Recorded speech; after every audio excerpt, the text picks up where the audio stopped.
اور ان کو جہاں پاؤ قتل کر دو، اور جہاں سے انہوں نے تم کو نکالا ہے یعنی مکے سے، وہاں سے تم بھی ان کو نکال دو۔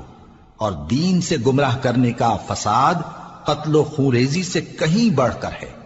اور جب تک وہ تم سے مسجد حرام یعنی خانہ کعبہ کے پاس نہ لڑیں، تم بھی وہاں ان سے نہ لڑنا۔ ہاں اگر وہ تم سے لڑیں تو تم ان کو قتل کر ڈالو، کافروں کی یہی سزا ہے۔ پھر اگر وہ باز آ جائیں تو اللہ بخشنے والا ہے، رحم کرنے والا ہے۔ اور ان سے اس وقت تک لڑتے رہنا کہ فساد نابود ہو جائے اور ملک میں اللہ ہی کا دین غالب ہو جائے۔ پھر اگر وہ فساد سے باز آ جائیں تو ظالموں کے سوا کسی پر زیادتی نہیں کرنی چاہیے۔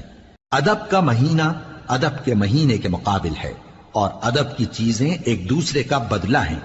پس اگر کوئی تم پر زیادتی کرے تو جیسی زیادتی وہ تم پر کرے ویسی ہی تم اس پر کرو، اور اللہ سے ڈرتے رہو اور جان رکھو کہ اللہ ڈرنے والوں کے ساتھ ہے۔ اور اللہ کی راہ میں مال خرچ کرو اور اپنے آپ کو ہلاکت میں نہ ڈالو، اور نیکی کرو، بے شک اللہ نیکی کرنے والوں کو دوست رکھتا ہے۔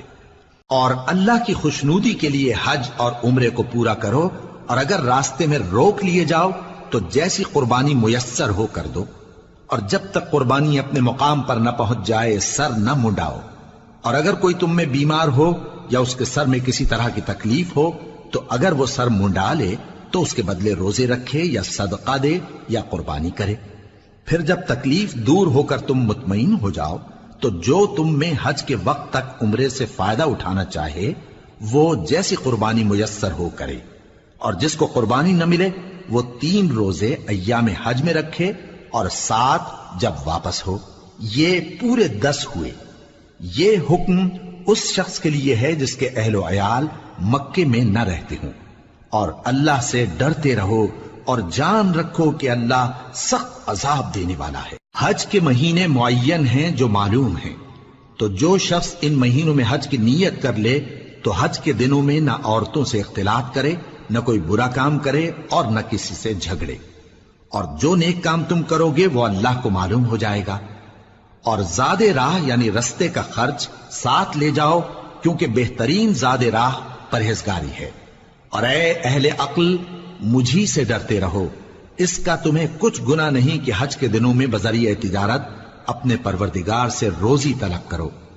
اور جب عرفات سے واپس ہونے لگو تو مشعر حرام یعنی مزدلفہ میں اللہ کا ذکر کرو، اور اس طرح ذکر کرو جس طرح اس نے تم کو سکھایا، اور اس سے پیشتر تم لوگ ان طریقوں سے محض ناواقف تھے۔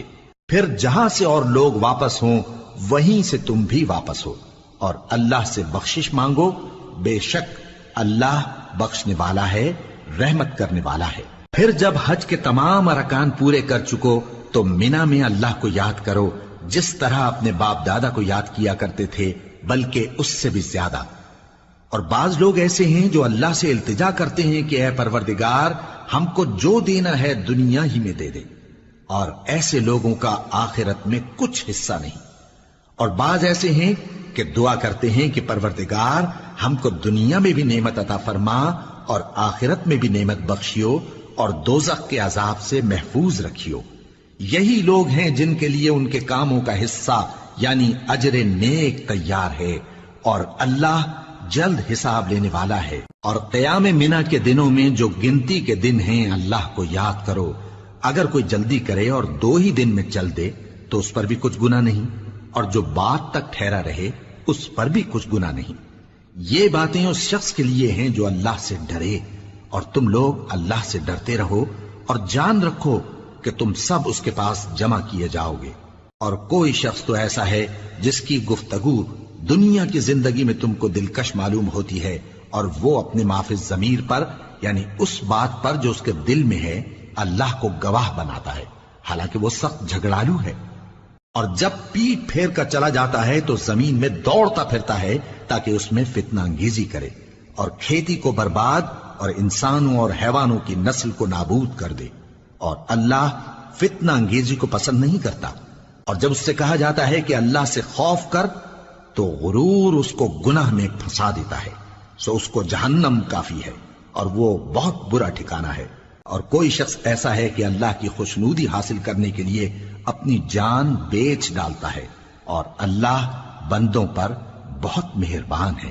مومنو، اسلام میں پورے پورے داخل ہو جاؤ اور شیطان کے پیچھے نہ چلو، وہ تو تمہارا کھلا دشمن ہے۔ پھر اگر تم احکام روشن پہنچ جانے کے بعد لڑکھڑا جاؤ تو جان رکھو کہ اللہ غالب ہے، حکمت والا ہے۔ کیا یہ لوگ اسی بات کے منتظر ہیں کہ ان پر اللہ کا عذاب بادل کے سائبانوں میں آ نازل ہو اور فرشتے بھی اتر آئیں اور کام تمام کر دیا جائے؟ اور سب کاموں کا رجوع اللہ ہی کی طرف ہے۔ اے پیغمبر، بنی اسرائیل سے پوچھو کہ ہم نے ان کو کتنی کھلی نشانیاں دیں، اور جو شخص اللہ کی نعمت کو اپنے پاس آنے کے بعد بدل دے تو اللہ سخت عذاب کرنے والا ہے۔ اور جو کافر ہیں ان کے لیے دنیا کی زندگی خوشنما کر دی گئی ہے اور وہ مومنوں سے تمسخر کرتی ہیں، لیکن جو پرہیزگار ہیں وہ قیامت کے دن ان سے اوپر ہوں گے، اور اللہ جس کو چاہتا ہے بے حساب رزق دیتا ہے۔